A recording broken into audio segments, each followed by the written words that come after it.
이 시간에 함께 나누실 말씀은 우리 지난번에 읽었던 말씀의 일부인 마가복음 16장 9절에서 10절까지 오늘은 2절 말씀만 함께 보십니다. 마가복음 16장 9절과 10절 우리 다 같이 소리를 맞추셔서 함께 봉독하도록 하겠습니다. 예수께서 안식 후 첫날 이른 아침에 살아나신 후 전에 7 귀신을 쫓아내어 주신 막달라 마리아에게 먼저 보이시니 마리아가 가서 예수와 함께하던 사람들이 슬퍼하며 울고 있는 중에 이 일을 알림에. 아멘. 이 말씀을 통해 큰 은혜를 경험하게 되기를 기원합니다. 내년도 2017년은 우리 교회 역사에서 대단히 뜻깊은 해입니다. 왜냐하면 종교개혁가인 마틴 루터께서 캐톨릭 교회가 판매하던 면죄부가 얼마나 비성경적인지를 조목조목 반박하면서 우리가 구원 얻는 길은 오직 예수 그리스도의 은혜를 믿는 믿음밖에 없음을 설파한 95개 조항의 반박문을 그가 재직하던 비텐베르크 대학 군의 예배당에 출입문에 붙인 이후로 내년이 500주년이 되기 때문입니다. 이 반박문은 전 유럽에 삽시간에 퍼져나갔고 캐톨릭 교회가 가르치는 신앙이 얼마나 성경에서 빗나가는지를 비판하면서 다시 성도들의 신앙과 교회를 하나님의 말씀 진리 위에 정초시키기 위한 종교개혁의 움직임이 전 유럽에 불길같이 퍼져나가게 되었습니다. 그래서 종교개혁이 확산돼 나가면서 개혁교회 신앙들이 생겨나게 된 것입니다. 그래서 우리는 종교개혁 그러면 제일 먼저 떠오르는 인물이 마틴 루터입니다. 루터가 곧 종교개혁이요, 종교개혁이 곧 루터인 것처럼 이 둘 사이에 뗄래야 뗄 수 없는 관계가 있게 되었고, 가장 큰 공로를 누가 세웠나 그러면 대부분의 많은 사람들이 마틴 루터를 이야기하곤 합니다. 그러나 여러분, 종교개혁했을 때 마틴 루터를 제일 먼저 떠올리게 되는 이런 우리들의 생각이 과연 옳은 것인가, 이런 생각을 해보면 결코 옳은 것 같지는 않습니다. 여러분들에게 그림을 하나 보여드리려고 하는데, 여러분 저 그림은 가운데 검은 옷을 입은 사람 중심으로 배열되어 있죠. 저분은 지금 머리에 관을 하나 쓰고 계십니다. 근데 저 관은 저분을 조롱하기 위해서 만든 종이로 만든 관입니다. 저 관의 한복판에는 마귀가 그려져 있고, 그리고 이단의 주동자라 이렇게 글씨가 쓰여져 있습니다. 그리고 장작이 많이 쌓여져 있고 이미 벌겋게 불이 붙어서 저분의 몸이 타들어가고 있는 중입니다. 저 끔찍한 그림은 1415년 7월 콘스탄스 종교회의에서 이단으로 낙인 찍힌 채 화형 선고를 받고 화형당하여 세상을 떠나신 순교자 존 후스를 그린 그림입니다. 여러분, 이 존 후스는 프라하 대학의 총장이셨는데 당시 교회는 후스를 이단으로 정죄하면서 화형에 처했던 것입니다. 그럼 이 후스는 도대체 어떤 이유 때문에 화형에 처해지게 됐을까요? 그분은 자신보다 한 세대 먼저 있었던 영국 옥스퍼드 대학의 총장이었던 존 위클리프의 가르침을 따랐습니다. 위클리프는 이런 주장을 했습니다. 이 하나님의 말씀인 성경은 하나님께서 모든 사람들에게 주신 은혜의 선물이므로 라틴어로 기록되어 교황들이나 몇몇 신부들만의 전유물로 그들만 읽어서는 절대로 안 되고 모든 사람이 읽을 수 있도록 각자의 언어로 번역되어야 된다고 가르쳤습니다. 그러면서 위클리프 자신이 이 성경을 영국인들을 위해서 영어로 번역하기도 하였습니다. 뿐만 아니라 그는 모든 사람은 이 하나님의 말씀 성경을 잣대로 삼아 옳은지 그른지를 판단받아야 된다고 하면서 예수 그리스도의 자리에 앉아서 영광을 독차지하고 있는 로마 교황도 똑같은 죄인들 중에 한 사람이기 때문에 그도 역시 그 자리에서 내려와서 하나님의 말씀에 의하여 판단을 받아야 된다고 역설하였습니다. 그러므로 교황이 마치 하나님이나 되는 듯이 추정하던 그 당시 사람들로서는 교황도 죄인들 중에 한 사람으로 말씀에 의하여 평가를 받아야 된다는 위클리프의 말을 받아들일 수가 없었던 것입니다. 그런데 후스가 그 주장을 그대로 받아서 펼쳐나가게 되자 그를 화형에 처하게 되었습니다. 이 콘스탄스 종교회의에서는 후스를 화형에 처한 것으로도 모자라서 벌써 세상을 떠나 무덤에 들어간 위클리프의 무덤을 파헤쳐서 그의 유고를 또 한 번 죽이도록 하는 그런 만행을 저지르기도 하였습니다. 그런데 여러분, 이 후스의 순교 장면을 존 폭스라고 하는 영국의 역사가가 자신의 그 역사 서적 폭스의 순교사라고 하는 책 속에다가 잘 기록해 두고 있습니다. 이 폭스의 순교사라는 책은 우리 기독교 고전 중에 한 책으로 존중이 여겨지고 있는데요. 거기 보면 후스가 화형당해 죽을 때 이야기들을 담고 있습니다. 그를 그 장작더미 위에 세우고 그리고 머리에 종이로 만든 관을 씌우고 그를 조롱할 때 후스가 말하기를 예수 그리스도께서 나를 위해서 가시관을 쓰신 데 비하면 내가 이 종이관을 쓰고 조롱당하는 것이 무엇이 대수이겠는가 그러면서 오히려 기뻐했다는 것입니다. 뿐만 아니라 그를 신문하는 사람들이 오늘 우리는 너의 영혼을 마귀에게 던질 것이다 이렇게 위협했을 때 그는 기도하기를 오 주님 당신께서 대속하신 저의 영혼을 주님께서 거두어 주시옵소서 이렇게 기도를 드렸습니다.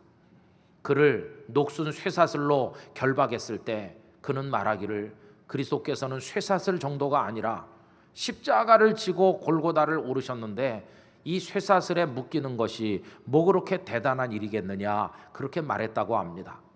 그러면서 장작을 여기까지 쌓아 올리는 그 사형 집행인을 향해 말하기를 이보게 자네는 오늘 거위를 한 마리 불에 태우는구만.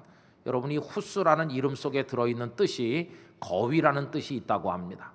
자신이 화형당하는 건 마치 거위 한 마리를 불에 태우는 것 같다는 그런 뜻이었습니다. 그러면서 하는 말이 그러나 1세기가 지나고 나면 불에 구울 수도 없고 물에 삶을 수도 없는 백조가 나타나게 될 걸세 하는 말을 남겼다고 합니다. 그런데 여러분 그분이 순교하시고 나서 102년이 지난 날 아까 서두에 말씀드린 것처럼 마틴 루터가 등장해 95개 조항을 내걸게 된 것이었습니다. 그리고 루터는 마치 백조처럼 등장한 사람이었습니다. 나중에 루터가 편지를 쓰든지 뭘 할 때 자기 신분을 나타낼 때 사용했던 게 그걸 알아서 그렇게 했는지는 잘 모르겠지만은 백조를 사용했다고 하니 1세기 전에 후스가 죽으면서 했던 말이 그대로 이루어진 게 아니겠습니까? 여러분 생각해 보세요. 우리는 종교개혁 그러면 마틴 루터를 떠올리지만 종교개혁자 마틴 루터가 등장하기 벌써 100년 전에 이런 인물들이 있었다고 하는 것입니다. 위클리프나 후스는 그나마 이름이라도 알려져 있지만 이름조차 알려져 있지 않은 많은 사람들이 하나님의 교회와 성도들을 말씀 위에 바르게 서도록 해야 된다는 일념을 가지고 이 교회 개혁을 위해서 얼마나 헌신했는지 알 수 없습니다. 이 후스가 순교하신 그 이후에 그 지역의 많은 사람들이 후스가 가르친 말씀에 근거한 신앙을 추종하였습니다. 그들은 유럽 전역으로 몰려다니면서 사람들에게 박해당하고 그리고 추방당하는 고통을 수백 년 동안 겪었지만 자신들의 신앙을 포기하지 않고 끝까지 이제 믿음을 지켰는데 그러다가 1700년대에 와서야 진젠돌프 백작이 땅을 내주어 그들이 정착을 하게 되었는데 우리 교회 역사는 그 일단의 무리를 가리켜서 모라비안 교도들이라고 부르고 있습니다. 여러분 이처럼 루터가 등장하기 훨씬 이전에 많은 사람들이 종교개혁의 길을 닦았던 것입니다.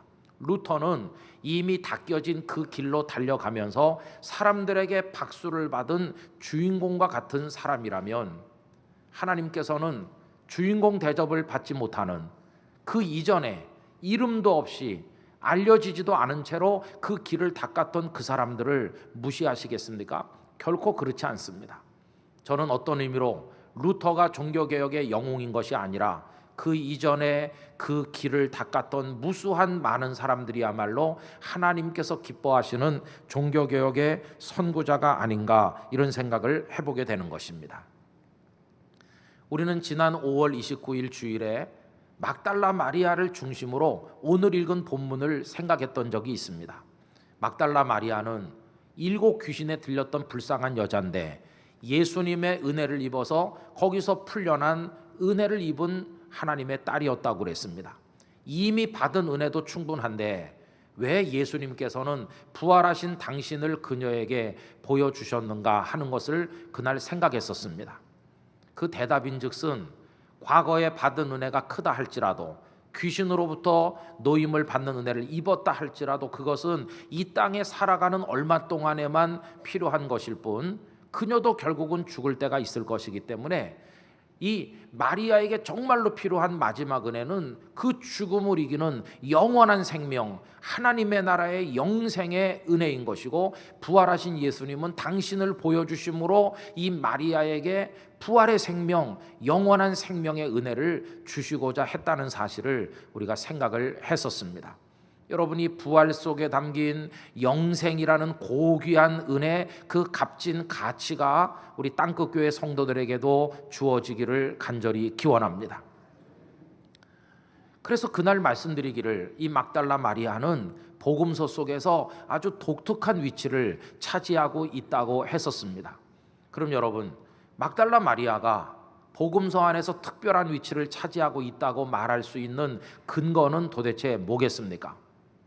왜 하나님께서는 예수님께서 부활하시는 이 결정적으로 중요한 이 대목에 한 여자를 등장시켜서 우리로 하여금 막달라 마리아에게 주목하도록 만드시는 것일까요? 요한복음 20장에 보면 예수님의 시신에 향품을 발라드리러 갔던 여자들이 마리아 외에도 몇 사람 더 있었는데 왜 거기서는 다른 여인들의 이름은 다 생략한 채 이 막달라 마리아 한 여자의 이름만 언급하면서 마리아 중심으로 그 이야기를 서술하는 것일까요? 도대체 마리아가 어떤 여인이기에 우리로 하여금 그 여인에게 집중하도록 만드시는가, 이런 질문을 가지게 된다는 것입니다. 오늘 저는 이 문제를 여러분들과 함께 나눔으로써 하나님께서 우리에게 원하시는 바가 무엇인가 하는 것을 깨닫기를 원합니다. 여러분, 예수님께서 십자가에 달려 죽으시고 하는 요 본문을 전후로 한 그 분위기가 어떤지를 먼저 생각해 볼 필요가 있습니다. 이때 예수님의 제자들과 예수님을 사랑하던 그 주위 사람들의 모습이 어떻게 나타나나요? 예수님께서 겟세마네 동산에서 체포되실 때 제자들은 다 도망갔습니다. 베드로는 예수님의 뒤를 멀찍이 따라서 가야바 재판정에까지 갔는데 차라리 가지 않았던 것만 못한 결과가 되었습니다. 그는 거기서 예수님을 3번이나 모른다고 부인했기 때문입니다. 그리고는 다 뿔뿔이 흩어졌는지 어떻게 됐는지 이야기가 자세히 없지요. 그리고 예수님은 십자가에 올라가시는데 몇 명의 여인들이 끝까지 십자가 밑에 갔지만 할 수 있는 일이 아무것도 없었습니다. 그냥 가슴을 치면서 십자가에 매달려 고통받는 예수님을 지켜볼 수밖에는 없었습니다. 6시간을 고통받으시던 예수님께서 오후 3시에 숨을 거두셨지만 그들은 얼마나 무기력한지 시신을 장례하는 것도 그들이 할 수가 없었습니다. 아리마대 사람 요셉과 니고데모가 예수님의 시신을 빌라도에게 찾아다가 그 빈 무덤에 모시면서 장례하는 것을 가만히 눈물로 지켜볼 뿐이었습니다. 그리고는 그 무덤가까지 따라가는 것 말고는 할 수 있는 일이 아무것도 없었습니다. 여러분, 그 이후에 이들의 모습이 어떠합니까? 오늘 본문 10절에서 이미 암시되고 있습니다마는 예수와 함께하던 사람들이 슬퍼하며 울고 있었다. 이게 그들의 모습을 단적으로 보여줍니다. 슬퍼합니다. 왜? 예수님 돌아가셨으니까. 그리고 울고 있습니다. 왜? 얼마나 자신들이 연약하고 못났는지 자책감이 너무 심하니까. 어떻게 우리가 그분을 버릴 수 있나? 어떻게 우리가 모른다고 말할 수 있나? 막 자책이 그들을 괴롭게 하였습니다. 그뿐이 아닙니다. 이제 우리는 예수님 돌아가신 마당에 어떻게 되는 건가? 이 불안감이 또 그들을 힘들게 했고, 가장 그들을 견딜 수 없게 만들었던 것은 두려움이었습니다. 예수님을 십자가에 죽인 저들이 그 제자들인 우리들을 그냥 두겠느냐, 우리도 잡아서 똑같은 모습으로 우리를 처리하는 건 아닌가, 공포가 그들을 엄습했습니다. 여러분, 그들이 두려워하는 모습을 요한복음 20장 19절에서 찾아볼 수 있습니다. 이날 곧 안식 후 첫날 저녁 때에 제자들이 유대인들을 두려워하여 그랬죠. 두려워서 어떻게 했습니까? 모인 곳에 문들을 닫았다, 이렇게 표현하고 있어요. 여러분, 여기 닫았다는 이 동사 클레이어는 단지 열린 문을 야 문 닫아라 이러면서 닫은 걸 말하는 게 아닙니다. 이 클레이어라는 동사 속에는요, 다시는 열리지 않도록 아주 폐쇄한다는 뜻까지 그 속에 포함되어 있습니다. 예를 들면 이 단어가 사용된 규절을 하나 말씀드려 보겠는데요. 마태복음 25장 1절 이하에 보면 10명의 처녀가 등장합니다. 그 중에 5사람은 기름을 충분히 준비했는데 5명의 여인들은 기름이 모자라서 신랑이 늦게 오자 등불이 꺼져갑니다. 그래서 빨리 기름을 더 보충하려고 달려갔어요. 그동안에 신랑이 도착을 했고 혼인잔치가 시작이 됐고 문은 닫혔다고 그랬습니다. 마태복음 25장 10절, 그들이 사러 간 사이에 신랑이 오므로 준비하였던 자들은 함께 혼인잔치에 들어가고 문은 닫힌지라. 이게 똑같은 클레이어이거든요. 근데 여러분 보세요. 이 기름을 준비한 처녀들이 뒤늦게 도착했어요. 문을 좀 열어주세요, 문을 좀 열어주세요 하는데, 여러분, 그 문이 그 여인들에게 열렸나요? 안 열렸습니다. 아무리 열어달라고 두드려도 안 열리잖아요. 왜? 아주 닫혀버렸어요. 폐쇄됐어요. 완전히 출입이 봉쇄됐다는 뜻이 그 속에 들어있잖아요. 여기 지금 제자들이 모인 곳에 문을 닫았다, 그 말 속에는 아무도 들어오지 못하도록, 아무도 나가지 않았으면 좋겠다, 이제 이 문은 이렇게 딱 닫혀서 우리를 이 안에 지켜줬으면 좋겠다고 하는 뜻이 들어있어요. 완전히 문을 걸어 잠근 것입니다. 무엇이 그들을 문까지 걸어 잠그고 숨어있게 만들었나? 두려움이었습니다. 두려움. 여러분 보세요. 이때 예수님의 사람들의 분위기가 어떤지 슬퍼하지요, 울지요, 깊은 자책과 자괴감에 빠져 있지요, 불안해하지요. 그리고 너무 두려워서 문을 다 걸어 잠그고 가만히 있지요. 아무것도 하고 싶지도 않고 뭘 해야 될지도 알지도 못하겠고 흐르는 건 눈물밖에 없고 다 살아서 숨은 쉬지만 죽은 자처럼 널브러져 가만히 있잖아요. 여러분, 이 모습이 뭡니까? 이게 바로 그들이 가라앉을 대로 가라앉은 깊은 늪에 빠진 것과 같은 침체를 경험하고 있는 모습이라고 말할 수밖에 없다는 것이, 완전히 침체되어 있는 것이, 분위기가 다 죽어버렸어요. 그럼 여러분, 이런 침체의 상황에 가장 절실한 게 뭘까요?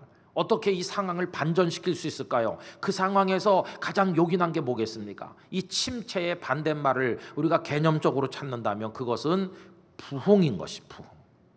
침체된 분위기를 깨뜨리고 부흥이 일어나지 않으면 안 되는 상황에 그들이 있었던 것입니다. 여러분, 그들은 지금 다 주저앉아 있는데 누군가는 자 일어나자 이렇게 있으면 안 되지, 그렇게 말할 사람이 필요한 상황이었습니다. 그리고 일어설 용기가 필요했습니다. 더 이상 울지 않고 예수님이 살아계실 때 내가 다시 살아날 거라고 말씀하셨지, 이 말씀을 다시 회복할 그런 사람이 필요했습니다. 그들을 깨워줄 사람이 필요했습니다. 다시 말하면 그 침체된 현장에 부흥의 불씨를 던질 사람이 필요한 상황에 있었다는 것입니다. 여러분, 이 침체된 모습은 오늘 우리 상황과도 비슷한 것 같지 않습니까? 요즘에 우리 국민들을 만나보세요. 우리 백성들 다 침체되어 있는 것 같아요. 국가적으로 보면 정치에 대해 실망한 많은 사람들이, 아니 누가 대통령이 되든 누가 국회의원이 되든 다 똑같이 이렇게 자조 섞인, 폭이 섞인 말들을 하고 있습니다. 우리나라 경제 한동안은 대단해 보였었는데 이제는 잘 나가던 기업들이 구조조정의 한파에 내몰리고 머지않아 수만 명의 실직자가 생길 거라는 우울한 미래를 보고 있습니다. 그리고 후발주자들은 우리를 추월하거나 턱 밑에까지 쫓아와 우린 뭘 만들어 뭘 팔아야 대한민국 국민들이 먹고 살지, 미래가 참 어둡습니다. 자영업을 하는 분, 회사에 출근하는 분들 다 어렵다고 말하지 잘 된다는 사람 만나보기 어렵습니다. 여러분 그뿐입니까? 사회적으로도 마음의 여유들이 없어요. 다 뭔가 지금 뭐 화난 사람 같이 쫓기면서 묻지마 살인도 계속해서 일어나고 있고 관용과 자비와 용서를 찾아볼 수 없는 각박한 사회 속에 살고 있습니다. 거기다가 우리 국민의 미래, 여러분 장가도 안 가고 시집도 안 가요. 애를 안 낳아요. 그래가지고 가만히 놔둬도 뭐 전쟁 같은 거 안 해도 몇십 년 후에는 대한민국 땅은 있는데 다 돌아가시고 태어나진 않아서 지구상에서 저절로 사라질 몇 나라 중에 한 나라가 대한민국이라는 거예요. 우리 미래가 뭐 없잖아요. 그 속에 하나님의 교회들은요, 거룩하고 영광스러워야 될 하나님의 교회가 우리 인간들의 잘못으로 인해 부끄러운 면들이 노정되면서 사람들에게 비판의 대상이 된 지가 오래고, 그런 것들로 인해 마음이 다치고 전도가 잘 안 된다고 말하고, 실제로 교회 목사님들과 성도들이 마음이 가라앉아 있고 이제는 안 된다는 사람들도 있고요, 교인이 줄어드는 교회들도 있다는 얘기를 전해 듣고 있으니 지금 현재 우리가 완전히 침체되어 있는 것처럼 느껴지지 않으십니까? 여러분, 이런 우리의 국면에 필요한 게 뭔가? 여기 본문에 있는 예수님의 사람들에게 부흥이 절실하게 필요했다면 저는 말씀드리고 싶습니다. 오늘 대한민국 사람들의 마음속에 이 하나님의 교회를 구성하고 있는 성도들에게 절실하게 요구되는 거 부흥인 줄로 믿습니다. 여러분, 우리가 부흥돼야 됩니다. 우리의 심령이 부흥돼야 되고 우리들의 공동체가 부흥이 돼야 되는 줄로 믿습니다. 이제는 자 일어납시다, 그렇게 말하는 사람이 필요하고, 이제는 다시 우리 속에 새로운 기운이 이게 일어날 때가 되었습니다. 근데 문제는 뭐냐 하면, 도대체 누가 그 부흥의 물꼬를 틀 것인가, 누가 불씨를 던지는 사람이 될 것인가, 이제 그게 문제였습니다. 여러분, 누가 부흥의 불씨를 던지면 좋을까요? 오늘 본문 속에서 이 부흥의 불씨를 던지는 사람 누굽니까? 뭐니 해도 예수님의 제자들이지 이렇게 생각하십니까? 베드로였습니까? 수제자? 아닙니다. 베드로 아니었어요. 그러면 예수님의 사랑을 많이 받고 평소에 그 품에 기대 눕기도 하던 이 막내와 같은 요한이었습니까? 아닙니다. 그렇게 유력한 사람들이 부흥의 불씨를 던지는 게 아니었어요. 그럼 누가? 이렇게 질문할 때 뜻밖의 인물 한 사람이 등장하는데, 그게 바로 막달라 마리아였습니다. 제자도 아니고 남자도 아니고 연약한 한 여성이 이 대목에 등장하는 이유가 바로 여기 있습니다. 마리아가 어떻게 했나요? 여러분, 오늘 본문 10절을 다 같이 다시 한번 읽습니다. 마리아가 가서 예수와 함께 하던 사람들이 슬퍼하며 울고 있는 중에 이 일을 알림해. 할렐루야. 마리아가 그들에게 가서 예수님께서 부활하셨다고 이야기를 전했습니다. 여러분, 다른 사람들은 다 앉아 있습니다. 다 울고 있습니다. 아무것도 안 하고 있습니다. 그런데 마리아 혼자 일어서 있습니다. 마리아 혼자 가슴이 뜁니다. 마리아 혼자 막 달려가고 있습니다. 다른 사람은 죽은 것 같고 마리아 혼자만 살아있는 사람처럼 달려가고 있습니다. 가서 예수님이 부활하셨다 한마디 하니까 그 제자들이 울고만 앉아 있을 수 있나요? 깜짝 놀랐습니다. 마리아의 말 한마디는 그들의 영혼을 밑바닥부터 흔들었습니다. 예수님이 부활하셨다는데 울고만 있을 수 있나요? 다 자리를 박차고 일어날 수밖에. 마리아는요, 잠든 사람을 깨우는 사람과 같고 우는 사람을 울지 않게 만들고 주저앉은 사람을 일어서게 만드는 부흥의 불씨를 던지는 여성이 되었던 것입니다. 부흥의 선구자, 베드로도 아니고 요한도 아닌 마리아였습니다. 여러분, 이 마리아는요 그 이후로 나타나질 않아요. 사도행전을 읽어보시면 이제 중심 인물이 누구냐 하면 베드로와 요한입니다. 사도행전 1장 죽은 가룟 유다를 대신할 사람 마띠아를 뽑아 세우는 현장에도 발언을 한 사람이 베드로입니다. 사도행전 2장 성령께서 다락방에 임한 다음에 그 수많은 오순절 순례자들 앞에 설교한 사람도 베드로입니다. 사도행전 3장 성전 미문에 앉은뱅이 장애인을 일으키는 대목에 등장하는 사람도 베드로와 요한입니다. 그 다음에 계속 베드로, 요한이 등장합니다. 그리고 그때 예루살렘 교회는 확 부흥돼서 일어나지 않았습니까? 사람들이 물어봅니다. 초대 예루살렘 교회는 모든 교회의 모델이다. 그런데 이 위대한 교회의 중심 인물이 누구냐? 이렇게 물으면 누구도 망설이지 않고 베드로였다, 요한이었다 이렇게 대답하죠. 그러나 여러분, 저는 이제 그런 우리의 시각을 교정할 필요가 있다고 생각합니다. 베드로와 요한이 중심 인물인 건 사실이나 그들이 널브러져 있을 때 그들을 깨운 사람이 있었으니 그가 바로 막달라 마리아였다는 걸 알아야 된다는 것입니다. 여러분, 우리들은요 역사를 배우는데 스타 중심의 역사 아니면 무슨 주인공 중심의 역사를 너무 많이 배웠어요. 여러분 다 학교 다닐 때 배우셨잖아요. 이씨 왕조 500년의 왕들의 계보 여러분 다 외우시죠? 학교 졸업한 지가 몇십 년 지난 분들도 외웁니다. 태정, 태세, 문단세, 예성, 연중, 임명선 이렇게 해가지고 그래갖고 고종황제 다음에 순조까지 쫙 외우시잖아요. 그래서 난 조선의 역사를 잘 알아 이렇게 말씀하는데 그 잘 아는 게 아니죠 우리가. 왜냐하면 조선이란 나라를 구성하고 있던 주인공들이 그 몇몇 왕들입니까? 아닙니다. 민초라고 부르는 백성들이 조선의 핵심이었습니다. 왜 그렇습니까? 왕이 없어도요 백성들이 딱 있으면 그 중에 한 사람 뽑으면 왕이 되고 나라가 되는 겁니다. 그러나 아무리 왕이 건재해도 백성이 한 명도 없으면 이미 그건 나라가 아니지 않습니까? 그런데 우리는 왕들의 계보는 외우면서도 그때 그 백성들이 어떤 고뇌를 가지고 어떤 소망을 가지고 살았는지 아무것도 모릅니다. 전부 왕 중심으로만 훈련받았어요. 그래가지고 그 왕을 위해서는 수백 수천의 국민들이 백성들이 죽어나가도 당연한 것처럼 여기는 이상한 역사관을 가지고 있어요. 여러분, 예루살렘 교회 중심인물 베드로였다 우리 그렇게 말하는데 하나님께서는 베드로 요한만 내려다보시는 분일까요? 저는 그렇게 생각하지 않습니다. 베드로 요한을 내려다보시는 그 하나님은 똑같은 사랑과 똑같은 관심으로 이름 하나도 알려져 있지 않은 예루살렘 교회를 구성하고 모여서 떡을 떼고 기도하기에 힘쓰며 복음을 위해 살았던 익명의 그 당시 많은 하나님의 백성 한 사람 한 사람을 하나님은 내려다보고 계신 줄로 믿습니다. 그게 하나님 앞에서 모든 그리스도인들의 평등인 것입니다. 여러분, 우리가 앞에서 막달라 마리아가 특별한 위치를 차지하고 있다고 말하는 연유가 바로 여기 있습니다. 그 당시는 사람의 숫자를 셀 때 여자는 숫자에 넣어주지도 않을 때 이 마리아는 여성으로 살았습니다. 12 제자도 아닙니다. 오히려 과거에 7 귀신에 붙들려 삶이 다 망가졌던 불쌍한 여성에 불과하지 않습니까? 그러나 이 막달라 마리아가 부흥의 불씨가 된 것을 보여주고 있지 않습니까? 오늘 하나님께서는 이 막달라 마리아의 이야기를 읽게 하심으로써 우리에게 뭘 도전하시는 걸까요? 베드로가 나타나기를 기다리지 말아라. 너 자신이 이 시대에 마리아가 되라. 이렇게 우리에게 말씀하시는 줄로 믿습니다.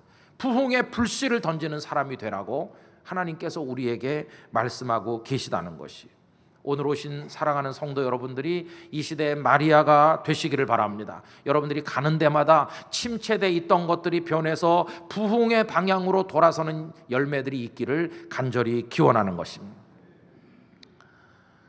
여러분, 우리들은요 어떤 교회가 있으면 그 교회 담임 목사님을 맨 먼저 생각하죠. 영락교회 한경직 목사님, 한경직 목사님 영락교회.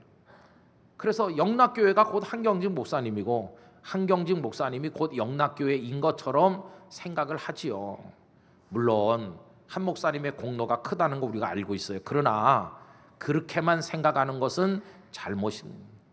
거기 많은 영락교회를 구성했었던 수많은 성도들, 그 이름조차 기억할 수 없지만 많은 이들의 눈물과 사랑의 헌신이 있었던 거 아닙니까? 그거를 간과해서는 안 될 것입니다.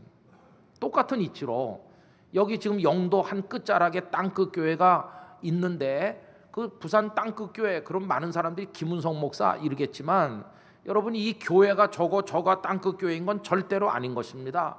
여기 계신 여러분들, 어르신부터 어린 갓난아기 한 명 한 명까지가 다 어우러져서 땅끝 교회를 구성한 것이고, 이 교회가 오늘 여기 있기까지 여러분들의 말없는 수고와 사랑의 헌신이 있었기 때문이라고 저는 믿습니다.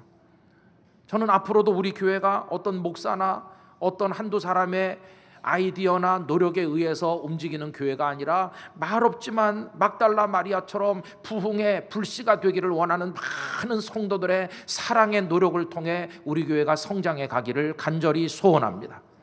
지금까지 우리 교회는 그런 일들이 많이 있었어요.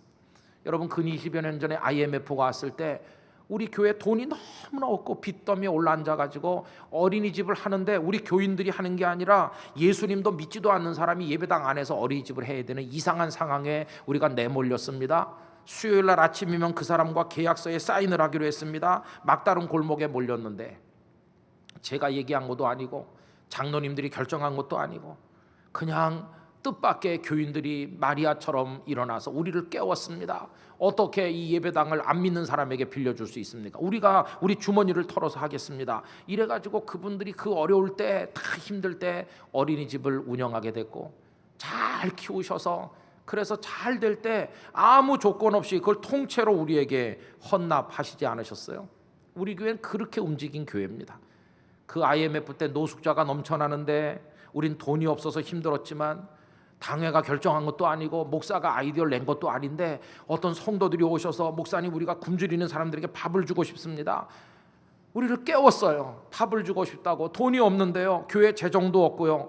우리가 우리 주머니 털어서 하겠습니다. 이래가지고 지금 화요급식이 정착이 되고 지금까지도 계속해서 하게 되지 않았습니까? 제가 우리 땅끝 교회를 생각할 때 가장 자랑스럽게 여기는 건 우리 교회 안에는 말없이 하나님이 주신 감동을 따라서 선한 수고를 하는 걸 망설이지 않고 다른 사람을 깨우는 헌신을 아끼지 않는 그런 마리아 같은 이들이 많다는 사실을 저는 가장 자랑스럽게 생각하고 있습니다.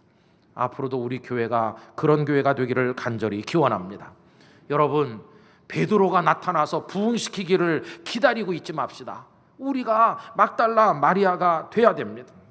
그 루터가 등장하기 훨씬 전에 100년, 200년 전에 위클리프도 있고 후스도 있고 이름이 알려지지 않은 많은 사람들이 하나님의 말씀 위에 교회를 세우고자 하는 개혁의 길을 닦아 나갔던 것처럼, 그래서 나중에 루터가 등장한 것처럼, 그리고 베드로와 요한이 중심인물로 등장하기 한참 전에 이 연약한 여성이 그들을 흔들어 깨운 것처럼, 여러분 아직 우리 눈에 보이는 게 없어도 여러분들의 마음속에 주시는 감동을 따라 일어선다면 여러분들 한 분 한 분이 이 시대의 마리아가 될 줄로 믿습니다.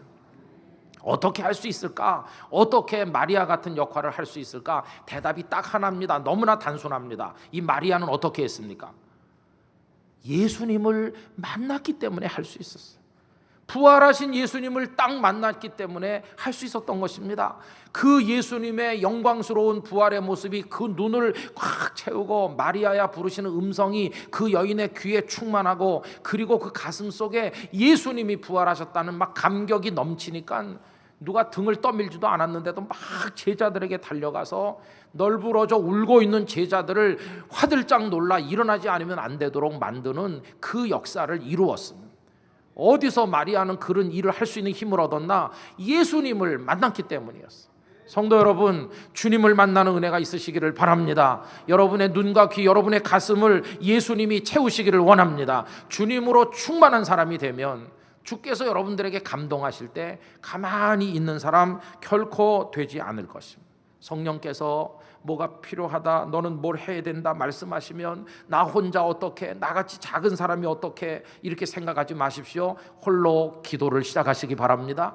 홀로 뭔가를 하시기 바랍니다. 그러면서 계속 기도하십시오. 하나님은 우리에게 동역자를 붙여주시는 분이십니다. 반드시 그 일을 함께 기도하고 나눌 사람을 한 명, 두 명 붙여주실 것입니다. 그리고 그 일이 조금 커질 것입니다. 알려지게 될 것입니다. 그러면 나중에 교회 전체 차원에서 하게 될 것입니다. 그러면 어떤 사람들이 잘해서 일이 잘 되고 박수를 받을 것입니다. 그때 여러분들은 잊혀질지도 모릅니다. 시작한 분들은. 그러나 섭섭해할 필요 없습니다. 여러분들을 위한 하늘의 상급을 주께서 준비하고 계시기 때문인 것입니다. 어떤 모양 어떤 방법으로든지 깨우고 세우고 시작되게 하는 선구자가 돼야만 될 것입니다. 모든 아름답고 작은 일들은, 선한 일들은 다 그 작은 일로부터 시작이 됐어요. 여러분 1950년은요 우리나라의 비극적인 해죠. 전쟁 터졌어요. 많은 사람 죽고 다 잿더미가 되고 전쟁 고아가 넘쳐나는데 파란 눈의 젊은 한 미국인 목사님이 그걸 보고 너무나 마음 아파했어요. 성령께서 그분의 마음에 역사하기 시작하는 순간이었습니다. 그런데 이 성령님의 역사를 그분은 묵살하지 않았습니다. 불쌍하다, 도와야 되겠다, 아무것도 없지만 나부터, 이러면서 기도를 시작했는데 하나님께서 그 기도에 동역자를 붙여주셨습니다. 그 동역자가 한경직 목사님이었습니다. 이 두 분은 아무것도 없지만 기도하면서 이 전쟁 고아 이 아이들을 어떻게든 세워보려고 노력하면서 사방으로 호소하고 모금을 시작했는데, 그 아무것도 없는 중에 잿더미에서 시작된 그 수고가 오늘에 와서 월드비전이라고 하는 세계 굴지의 크리스찬 그 자선 CEO 단체가 되지 않았습니까? NGO 단체가 되지 않았습니까? 여러분, 이게 작게 시작했지만 놀라운 역사를 이루는 일이었습니다. 1955년에 바피어스 목사님은 이 한국의 참상과 전쟁 고아들의 사진으로 만든 영상을 만들어서 미국에 다니면서 모금 운동을 했습니다. 어디 가서 그 영상을 틀어서 한국의 참상을 얘기하는데, 거기 한 남자가 앉아 있었습니다. 35살의 심장병으로 생사의 고비를 넘긴 사람, 이제는 주님만 바라보며 살겠다고 생각하는 한 사람이 그날 거기 앉아서 큰 감동을 받았어요. 그리고 저 태평양 건너편에 있다는 그 아이들을 잊을 수가 없어서 한국에까지 건너와 12명의 아이들을 태워가지고 미국에 도착합니다. 여러분, 이제 사진을 보실 텐데요, 비행기에서 내리는 아이들의 모습을 이제 보실 수 있습니다. 그 아이들 12명을 데리고 왔어요. 고아들, 불쌍한 애들. 그리고 그 다음 사진에 보면 이 12명 중에 무려 8명을 자기 자식으로 입양했어요. 8명. 저 아이들이 좀 컸잖아요. 8명이 얼마나 예쁘게 컸습니까? 참 마음 아픈 것은 우리나라 국기를 들고 있어야 될 그 아이들이 미국 국기를 들고 있는 게 좀 마음 아프죠. 그는요, 저렇게 8명의 아이들을 입양했을 뿐만 아니라 성령의 감동에 따라 살기 위해서 아예 한국으로 건너왔습니다. 그리고 그 버려진 고아들을 계속 연결시키는 일을 했습니다. 하다가 세상 떠나고 아내가 평생을 바쳐하고 그 아내가 세상 떠나게 되자 미국에 있는 딸을 불러들여서 이 딸은 50년 동안 시집도 안 가고 한국 땅에 살면서 그 일을 지금도 계속하니, 그 작게 시작된 것이 지금은 홀트 아동복지회가 되어 있습니다. 여러분, 레리 홀트라는 한 남자의 가슴에 성령께서 감동하실 때 그는 막달라 마리아처럼 시작해서 다른 사람을 깨우고 이 일이 확대돼서 지금까지 10만 명 이상의 버려진 아이들을 가정에 연결시키는 일을 하지 않았습니까? 바피어스 목사님, 한경직 목사님, 그리고 작은 일들이 월드비전으로, 그리고 또 여기 홀트 아동복지회로, 또 거기서 또 새끼를 쳐서 많은 선한 일들이 일어나고 있습니다. 우리는 다 베드로가 아니지만, 우리는 마틴 루터가 아니지만 제일 먼저 감동을 따라 시작하는 막달라 마리아가 될 수는 있을 줄로 믿습니다. 여러분, 값지게 사는 인생은 뭘까요? 다 루터가 돼야 되는 것입니까? 아닙니다. 다 베드로가 돼야 되는 것입니까? 아닙니다. 제일 먼저 주시는 감동을 따라 우리가 쓰임 받는다면 그것이 우리 생애를 값지게 하는 것이며 하나님의 영광을 나타내게 될 줄로 믿습니다. 이런 기도를 드리고 싶습니다. 주님, 오늘 한 번만 쓰임 받아도 영광이겠습니다. 주님, 작게 쓰임 받아도 기쁘겠습니다. 주님, 제가 한 일을 아무도 모른다 해도 괜찮습니다. 그 이유는 그 다음 일은 주님께서 하실 것이기 때문입니다. 오늘 한번 쓰임 받는 것이, 작게 쓰임 받는 것이, 아무도 모르는 그 일이 나타낼 장래의 열매를 바라보며 기쁨으로 오늘 저를 드립니다. 주님, 제게 선한 일에 앞장설 수 있는 용기를 주옵소서. 이렇게 기도하면서 여러분 모두가 부흥의 불씨가 되시기를 바랍니다. 다시 일으켜 세우는 불씨가 되시기를 바랍니다. 용기의 씨가 되시기를 바랍니다. 그래서 이 시대에 막달라 마리아가 되시기를 바랍니다. 잠시 후에 우리가 부를 찬양은 주님, 내가 여기 있사오니 나를 보내소서 하는 찬양입니다. 그래서 나의 몸, 나의 마음, 나의 가진 모든 것 다 바쳐서 마리아처럼 부흥의 불씨가 되는 생애를 살겠다는 다짐을 가지시고 여러분의 생애를 실제로 그렇게 살아가시게 되기를, 그래서 여러분이 가는 곳마다 나중에 큰 역사들이 이루어지기를 예수님의 이름으로 축원합니다. 다 같이 기도하겠습니다. 오 거룩하신 아버지 하나님, 저희들의 어리석음을 용서하여 주시기를 원합니다. 우리들은 우는 자 곁에 가서 같이 울었으며 원망하는 자 곁에서 같이 원망하여 원망을 더 많아지게 했으며, 우리들은 죽은 자들 곁에 마치 또 하나의 죽은 자처럼 앉아 있었던 연약한 저희들입니다.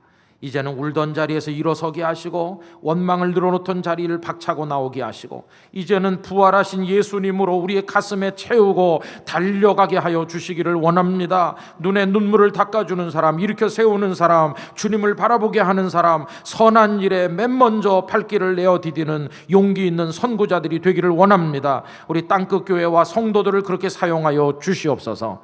우리 다 같이 한 목소리로 우리 자신을 써주시기를 바라는 마음으로 통성으로 기도하겠습니다. 할렐루야. 거룩하시고 사랑이 많으신 하나님 아버지, 감사와 찬송과 영광을 아버지 하나님 앞에 올려드립니다.